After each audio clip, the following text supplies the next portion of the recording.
It is possible for someone with an iPhone to FaceTime with someone with an Android phone. So the person with the iPhone would just open up the FaceTime app, select the create link option, and who you want to send a link to and how. You can email it, send it by message or whatever. So when the link is received, just go ahead and open it up.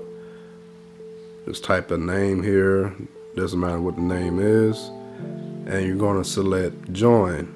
Now when you select join, the person with the iPhone is going to get a notification. If you miss the notification, that's fine. Just open up the FaceTime app and select the option at the top here. All right. And the last step will be, make sure you get the menu to come up at the top here. Select this option right at the top and give them permission to join.